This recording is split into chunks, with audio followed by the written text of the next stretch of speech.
C-3PO lifted his arms higher and skittered through an abrupt about-face. What's to become of us? Leia exhaled wearily, wondering as well. The bombardment had commenced 2 days earlier when a Yuuzhan Vong flotilla had arrived unexpectedly in the nearby Sercarpus system from enemy positions in hot space. A slapdash attempt had been made to fortify the sector capital, but with fleets and task forces already committed to safeguarding major systems in the colonies and the core, the New Republic had little to offer worlds of secondary importance like Jindyne. A forceful explosion rocked the permacrete under Leia's feet. Electricity danced wildly along the periphery of the energy dome, and the shield disappeared. A frightened gasp rose from the crowd. The field generator's been hit, C-3PO said. We're done for. Yorick Coral missiles rained down on the embassy and the landing zone, where a dozen soldiers were overseeing the loading of the final evacuation craft. With C-3PO falling in behind her, Leia began to move that way herself.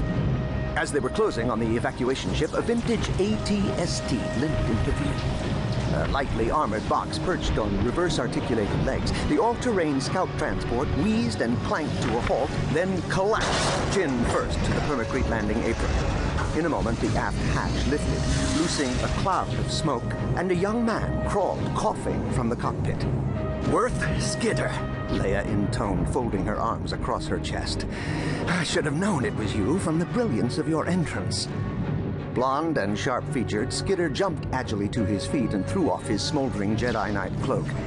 "The Yuuzhan Vong have overrun our defenses, Ambassador. The fight's lost." He grinned smugly. "I wanted you to be the first to know." "You're a little late with your update, Worth, but you're in time for the final flight out of here." She nodded in the direction of the landing zone. "My brother would never forgive me if I didn't see you safely back to Coruscant." Someone tapped Leia on the shoulder, and she twisted around. "Ambassador, we're holding space for you and your droid," a flight officer reported. "But you'll have to come now, ma'am." Leia nodded, then swung back to Skidder, only to see him running toward the embassy gates. "Skidder!" she yelled. He stopped, turned to her. "Just one small task to perform," he shouted back. Leia frowned and turned to the flight officer once more, cutting her eyes back and forth between him and the sizable crowd gathered at the embassy gate. "Surely the ship can accommodate a few more." The officer's lips became a thin line. "We're already at maximum payload, Ambassador." He followed her gaze to the crowd, then blew out his breath. "But we can probably cram in 4 more. Leia touched his forearm in indebtedness. At the head of the line of evacuees gathered at the gate stood a group of tailed, spike-haired, and velvet-furred aliens, attired in colorful, if threadbare, vests and wraparound skirts. Rin, Leia realized in surprise. The species to which Han's new friend Droma belonged. 4, the flight officer reminded, even as Leia was doing a head count of the Rin.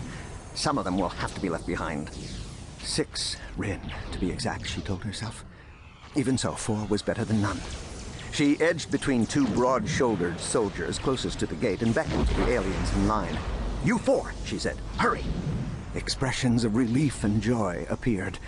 The chosen 4 turned to exchange embraces with those who would be abandoned. A swaddled infant was passed from the rear to one of the females up front. Leia heard someone say, "Melisma, should you find Droma, tell him we're here." Leia gave a start and glanced about for the one who had said the name, but there wasn't time to seek out the Rin. Already the soldiers had admitted the refugees through the gate and were making their way toward the ramp, taking her with them. "Hold on," she said, coming to a sudden stop and refusing to be moved. "Skidder! Where's Skidder? Is he already aboard?" She leaned forward to gaze across the devastated landing zone and spotted him dashing for the ship, dragging a human female behind him and cradling an infant in his left arm. The sight gave Leia pause. "Make certain they get aboard," Leia instructed the officer in charge, "and I don't care if you have to use a shoehorn to do it." Death pursued the shuttle to the edge of space, spitting fire from below. The X-Wing escort had to blaze a route through swarms of coral skippers, 5 pilots sacrificing themselves in the attempt to see the evacuees to safety. Leia watched the battle rage, wondering whether they would reach the transport in time.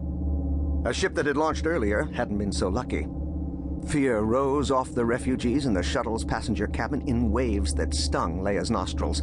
She was circulating among them when a familiar shudder passed through the ship, and she recognized with relief that a tractor beam had possession of them. Moments later, the shuttle was pulled gently into the docking.